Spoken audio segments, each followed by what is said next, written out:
Okay, Manny, this is where we need to get the. This is on Monterey Type 2 building. Let's first start off with the area that we changed.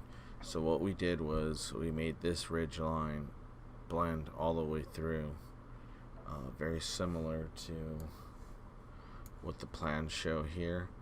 You can see that there's just a slight offset, but the elevation isn't drawn correctly. So we lined everything up. You don't end up having this fascia board because this two roofs blend. The standard hill here is 4 inches. It stubs back with a higher hill here, but keeps the same ridge. Let's take a look at it in 3D.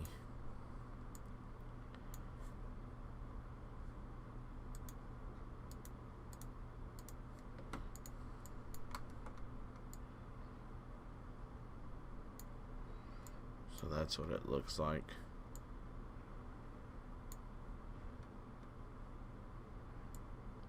It's going to have a little bit different look on the exterior because here shows fascia lined up, but it's going to step back and raise up as that offset happens, but the peak of the ridge will remain the same.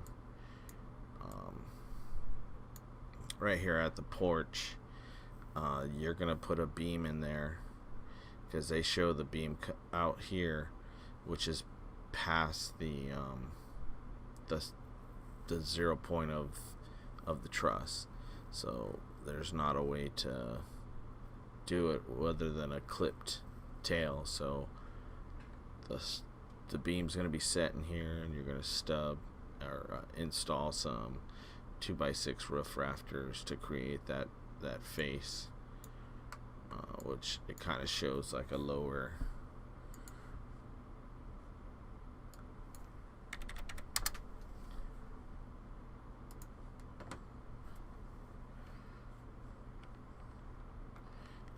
tail for the shed roof.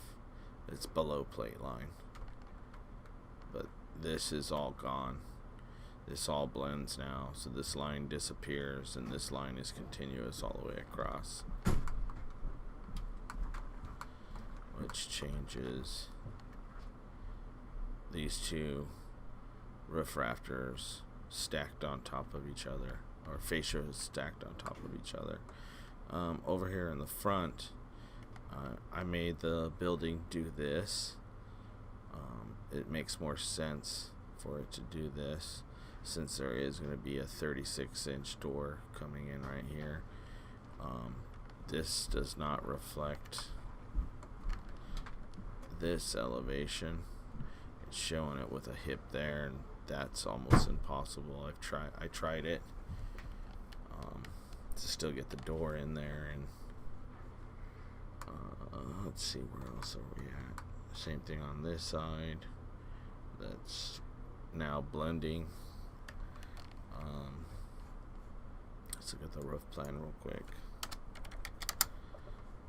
And that's what I'm talking about. There's the access here, and there's like this line here which I can't create. It doesn't actually, this fascia doesn't actually meet at that point.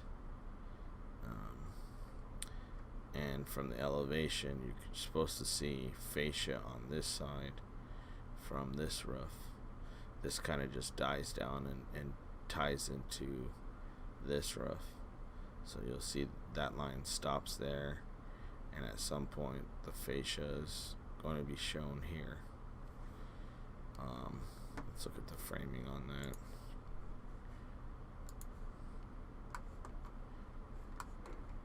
This is how we did the framing. So I put monos, put a girder, got the hatches here. You should be able to crawl through this girder, and then there should be able to crawl through this as well. I show a beam right here. I just want to verify that beam's going all the way across.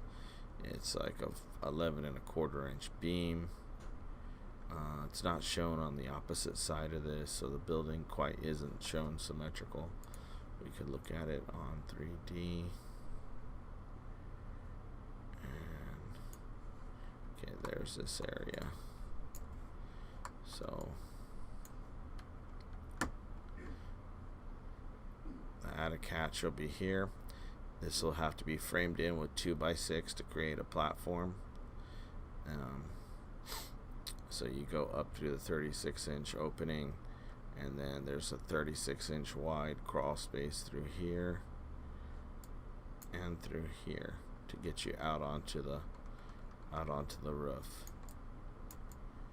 because that is an access to the roof.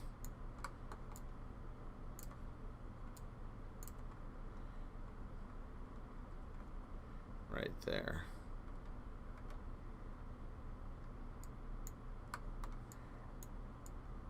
Now on the opposite side,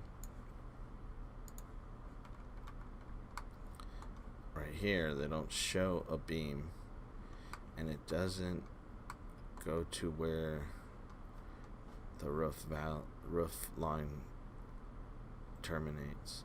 So I designed this girder truss, and it's to hang into the floor system here.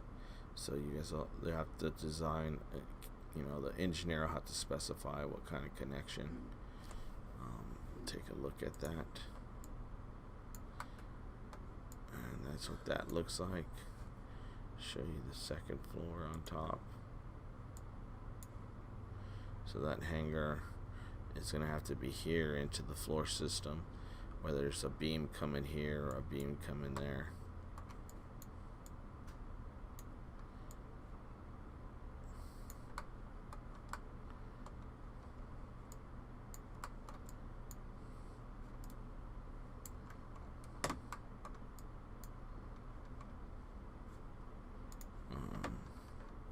These are all loaded for mechanical in the red.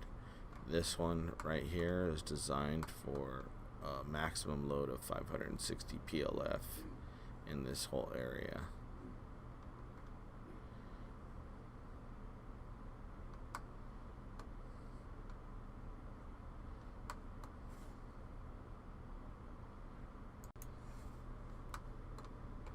And with this being 4 inches here, it stubs back. And to make the ridge land here, this ends up being a 13 15/16 heel height. And that happens on both sides of this. So it's right here, but it's not really, it's not in the way of anything, so I don't really see it that big of a deal. Just note that it is on both sides. This is to keep the ridge all the way through. And this heel height here is to blend with this heel height here, because this valley line comes off at a 45.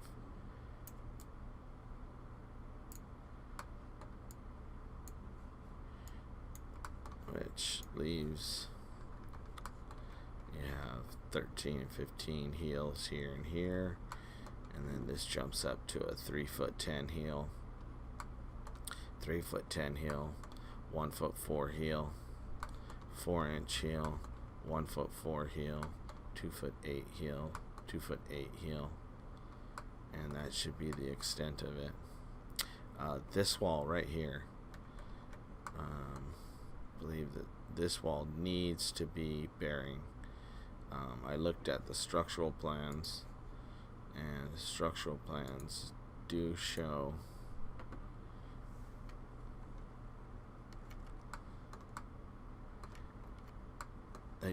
framing directly below this on all floors. So I am picking up this wall on both sides as bearing this wall as well.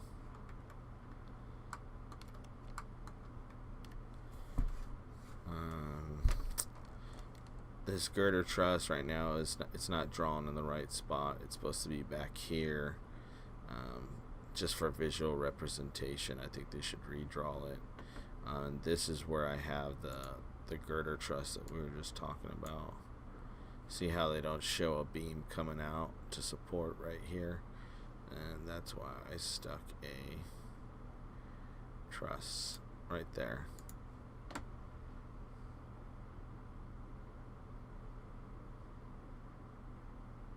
Let me know if this framing works, please.